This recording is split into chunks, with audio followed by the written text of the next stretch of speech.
செல்வங்களே, இன்னைக்கு நம்ம பார்க்க போற திறன், வாழ்க்கை திறன் என்னன்னா கிரிட்டிக்கல் திங்கிங் ஸ்கில், நுண் திறனாய்வு சிந்தனை. நுண் திறனாய்வு சிந்தனைன்னு சொல்லலாம், அல்லது பகுப்பாய்வு சிந்தனை திறன் அப்படின்னு நம்ம சொல்லலாம். அந்த திறனை பத்தி நம்ம விளக்கமா பார்க்கறதுக்கு முன்னாடி ஒரு நிகழ்ச்சியை பார்த்தலாம், ஒரு கதையை பார்க்கலாம். ஒரு கிராமத்துல அப்பா பொண்ணு வசிச்சுட்டு இருந்தாங்க. அந்த அப்பா வந்து ஒரு பணக்காரர்கிட்ட கடன் வாங்கிடுறாரு. அந்த கடனை அவரால் திருப்பி கொடுக்க முடியல, அவருடைய வறுமை காரணமா. அப்போ என்ன செய்யறாரு, ரொம்ப வருத்தப்படுறாரு. அந்த பணக்காரர் வேற வந்து பணத்தை கேட்டு தொல்லை பண்றாரு. அப்போ இவர் வந்து என்னால இப்போ கொடுக்க முடியாதுன்னு சொல்லும் பொழுது அந்த பணக்காரர் என்ன செய்யறாரு, அப்படி நான் உனக்கு ஒரு வாய்ப்பு தரேன், உன்னுடைய பொண்ணை எனக்கு கல்யாணம் செய்து கொடுத்துரு, திருமணம் செய்து கொடுத்துட்டேன்னா அந்த கடனை நீ எனக்கு தர வேணாம்னு சொல்றாரு. அதுவும் அவருக்கு அதிர்ச்சியா இருக்கு. ஏன்னா இவர் வயதுல முதிர்ந்தவர், தன்னுடைய மகளுக்கு பொருத்தமான கணவரா இருக்க மாட்டாரு அப்படின்னு சொல்லிட்டு அந்த பொண்ணுகிட்ட அவர் அதை சொல்லும் போது அந்த பொண்ணும் அதை மறுத்துடுறாங்க. ஆனா அந்த பணக்காரர் என்ன செய்ய மாட்டேங்கிறாரு, அதை ஒத்துக்க மாட்டேங்கிறாரு. அதற்கு பதிலா என்ன சொல்றாரு, வேறு ஒரு திட்டத்தை அந்த பொண்ணு கிட்ட சொல்றாரு. இதை பாரு, நீ திருமணம் செய்து கொள்ளலைன்னா நீ எனக்கு அதற்கு பதிலா ஒரு ஒப்புதலுக்கு வரணும். என்ன, என் கூட அந்த குழாங்கள்லாம் இருக்கிற இடத்துக்கு வந்தது.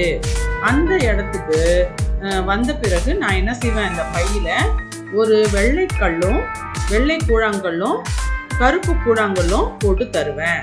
நீ அதுக்குள்ளேருந்து ஏதாவது ஒரு கல்லை எடுக்கணும். அதாவது நீ வெள்ளை நிற கூழாங்கல்ல எடுத்துட்டீங்கன்னா என்ன, நீ திருமணம் செய்துக்க வேணாம். ஆனா கருப்பு நிற கூழாங்கல்ல எடுத்தேன்னா என்ன, நீ திருமணம் செய்து கொண்டே ஆகணும் அப்படின்னு அந்த பணக்காரர் சொல்றார். அந்த பெண்ணுக்கு ரொம்ப மன உளைச்சல் ஆயிடுது, மன கஷ்டமாயிடுது, ரொம்ப கவலைப்படுறாங்க. அந்த பைக்குள்ள இருந்து நம்ம ஒருவேளை என்ன செஞ்சுக்குவோம், கருப்பு நிற கூழாங்கல்ல எடுத்துட்டா என்ன ஆகுறது அப்படின்னு வருத்தப்படுறாங்க. நம்ம வாழ்க்கையே வீணாயிடுமே அப்படின்னு சொல்லி வருத்தப்படுறாங்க. அப்போ அந்த கூழாங்கல்லாம் கிடக்கிற இடத்துக்குலாம் போய் பார்க்குறாங்க. இதை பத்தி என்ன பண்ணலாம்னு யோசிக்கிறாங்க. அப்போ அவங்களுக்கு வந்து ஒரு யோசனை உதிக்குது. அந்த யோசனை தெரிஞ்ச உடனே அவங்களுக்கு சந்தோஷமாயிடுது. சரி, இந்த பிரச்சனையை நம்ம சமாளிச்சிடலாம் அப்படின்னு சொல்லிட்டு அடுத்த நாள் அந்த பெரியவர்கிட்ட அந்த கூழாங்கல் இருக்கிற இடத்துக்கு போறாங்க. அப்படி போகும்போது அங்க அதே மாதிரியே கூழாங்கல்ல போட்டு கொடுத்துட்றாரு. அதுக்குள்ளேருந்து அந்த கூழாங்கல் எடுக்கிறாங்க. அவங்க நினைச்ச மாதிரி அதுக்குள்ள ரெண்டுமே கருப்பு கூழாங்கல் தான் போட்டிருந்தாரு.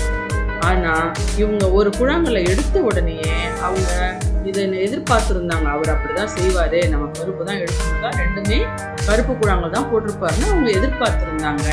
அதனால எடுத்தோடனே டக்குன்னு கீழே போட்டுட்டாங்க. அங்க கீழே நிறைய கூழாங்கல் கிடந்ததுனால எது கீழே விழுந்த கூழாங்கல்னு தெரியல. கருப்பு விழுந்ததா வெள்ளை விழுந்ததா அதை அவங்க எதை எடுத்தாங்கன்னு மற்றவங்களுக்கு தெரியல. அப்ப என்ன பண்றது அப்படின்னு யோசிக்கும் போது ஒரு யோசனை சொன்னாங்க. இப்ப பைக்குள்ள இருக்கிற கூழாங்கல்ல எடுத்தோம்னா அது என்ன நிறமோ அது இல்லாத மற்றொரு நிறம் தானே அது கீழே விழுந்திருக்கும் அப்படின்னு சொன்னாங்க. எல்லாரும் அதை ஒத்துக்கிட்டாங்க. உள்ள இன்னொரு கருப்பு கலர் இருந்ததா, அதை எடுத்த உடனே அப்போ வெளியில விழுந்தது வெள்ளைக்கல்லா தான் இருக்கும் அப்படின்னு முடிவு பண்ணிட்டாங்க. பார்த்தீங்களா அவங்களோட புத்திசாலித்தனத்தை.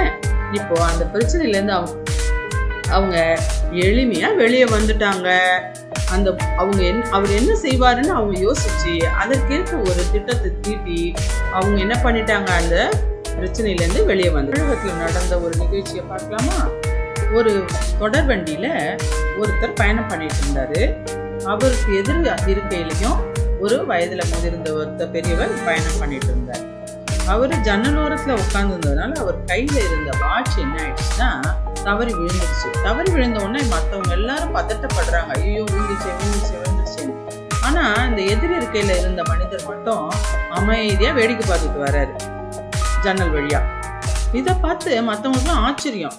இவர் என்ன இது கொஞ்சம் கூட பதட்டம் இல்லாம, நம்ம எல்லாரும் பதட்டப்படுறோம், விழுந்துருச்சேன்னு கவலைப்படுறோம், ஆனா இவர் மட்டும் அமைதியா எந்த ஒரு சலனமும் படாம ஜன்னல் வழியா வேடிக்கை பார்த்துட்டு வர்றாருன்னு நினைச்சாங்க. அப்ப தொடர்வண்டி நிலையம் நிறுத்தம் வந்துருச்சு. உடனே அவர் கீழே இறங்கி போய் அந்த பெரியவர் என்ன பண்றாரு, அந்த காவலர்கிட்ட என்ன சொல்றாரு தெரியுமா, இத்தனாவது அந்த போஸ்ட் வழி நடுக போஸ்ட் இருக்கும் பாருங்க, இந்த வரிசையா நம்ம அந்த தண்டவாளத்தை ஒட்டி நிறைய வரிசையா இருக்கும் பார்த்தீங்கன்னா, அதை எண்ணிக்கிட்டே வந்துருக்கிறாரு. அதுதான் அவர் அமைதியா இருந்திருக்காரு. அது எத்தனையாவது அந்த போஸ்ட் கிட்ட அந்த வாட்ச் விழுந்தது அப்படிங்கிறத அந்த காவலர்கிட்ட சொல்லிட்டு அங்க இருக்க அந்த கடிகாரத்தை எடுத்துட்டு வந்து கொடுத்துருங்க அவர்கிட்ட அப்படின்னு சொல்றாங்க. பார்த்தீங்களா, மற்றவங்க எல்லாம் பதட்டமா இருக்கும் பொழுது இவர் மட்டும் எவ்வளவு யோசனையோட அதை எப்படி நம்ம திரும்ப கிடைக்கிறதுக்கான வழியை அவர் யோசிச்சுருக்காருன்னு. அவர் யார் தெரியுமா? கரெக்டா அந்த வாட்சும் அவர் கிடைச்சிச்சு பாருங்க, எடுத்துட்டு வந்து கொடுத்துட்டாங்க. அவரை எல்லாரும் பாராட்டுறாங்க. அவரும் நன்றியோட சொல்லிட்டு போறாரு, நான் உங்களை தவறா நினைச்சேன், ஆனா நீங்க இதைதான் யோசிச்சுட்டு இருக்கீங்க அப்படின்னு சொல்லிட்டு. அப்படிப்பட்ட அந்த திங்கிங் தான் கிரிட்டிக்கல் திங்கிங். அந்த மனிதர் யாரு அப்படின்னு பார்த்தீங்கன்னா, நம்ம சுதந்திர இந்தியாவுடைய முதல் கவர்னர் ஜெனரல், மூதறிஞர் அப்படின்னு சொல்லக்கூடிய தமிழ்நாட்டுக்கு முதலமைச்சராக இருந்த ராஜகோபாலாச்சாரியார் அப்படின்னு சொல்லக்கூடிய ராஜாஜி, அவர் தான் அந்த சிந்தனை திறனோட அந்த தொடர்வண்டியில செயல்படுத்தியவர். அதை தான் நம்ம என்னன்னு சொல்றோம், கிரிட்டிக்கல் திங்கிங். ஒரு ப்ராப்ளம் வந்துடுது, ஒரு பிரச்சனை வந்துடுது, அதை எப்படி நம்ம என்ன பண்றதுன்னு யோசிக்கணும். அதுலேயே உழண்டாம அதுக்கு ஒரு வழியை நம்ம கண்டுபிடிச்சு அந்த பிரச்சனைலேருந்து எப்படி வெளியே வர்றது அப்படி யோசிக்கிறது தான் கிரிட்டிக்கல் திங்கிங் ஸ்கில். அந்த பிரச்சனையிலேருந்து எப்படி வெளியே வர்றது பல வழிகள் இருக்கும். அதில் நம்ம think outside of the box. ஒரே எல்லைக்குள்ளேயே நம்ம திங்க் பண்ணிக்கிட்டே இருக்கக்கூடாது, அதை யோசனை பண்ணிக்கிட்டே இருக்கக்கூடாது. அந்த எல்லையை தாண்டி என்ன இருக்குன்னு நம்ம யோசிக்கணும். அந்த எல்லையை கடந்து யோசிக்கும் போது அந்த கதைகளில் நம்ம பார்த்தோம் இல்லையா, அந்த பெண் எப்படி சூழ்நிலையை எதிர்கொண்டாங்க, இவங்க நம்ம மூதறிஞர் எப்படி அந்த சூழ்நிலையை கையாண்டாரு அப்படின்னு அந்த பிரச்சனைக்கு வழியை கண்டுபிடிக்கிறதுக்கான யோசனையை அவங்க எப்படி யோசிக்கிறாங்க அப்படிங்கிறத நாம வளர்த்துக்கிறது தான் கிரிட்டிக்கல் திங்கிங் ஸ்கில். இதுக்கு நிறைய புத்தகங்கள், நிறைய அறிஞர்களோட புத்தகங்களை நம்ம படித்து நம்ம அறிவை வளர்த்துக்கணும். இப்போ பாருங்க, நம்ம திருக்குறள்ல கூட ஒரு திருக்குறள் நம்ம ஐயா சொல்லியிருக்காங்க, வள்ளுவர் ஐயா என்ன சொல்லியிருக்காங்க தெரியுமா? அறிவு அச்சங்காக்கும் கருவி செருவார்க்கும் உள் அழிக்கல் ஆகா அரண். அதனுடைய பொருள் என்ன தெரியுமா? அறிவுங்கிறது அழிவு வராமல் காக்கும் கருவியாகும். நம்ம கிட்ட இருக்கக்கூடிய அறிவு நமக்கு அழிவு வராமல் காப்பாற்றிடுமா. பகை கொண்டு எதிர்ப்பவர்களுக்கு கூட அழிக்க முடியாத கோட்டை இந்த அறிவு அப்படிங்கிறது தான் நம்ம வள்ளுவர் பெருமானும் சொல்லியிருக்கிறார். சரியா? நம்மளும் அந்த அறிவை வளர்த்துக்கலாமா? அதுக்கு ஒரே தீர்வு, நிறைய புத்தகங்கள் படிக்கணும், நிறைய அறிவு சார்ந்த தேடல்கள் நம்ம கிட்ட இருந்ததுன்னா கண்டிப்பா நமக்கு கிரிட்டிக்கல் திங்கிங் ஸ்கில் வளரும். மீண்டும் வேறொரு காணொளியில் சந்திப்போமா?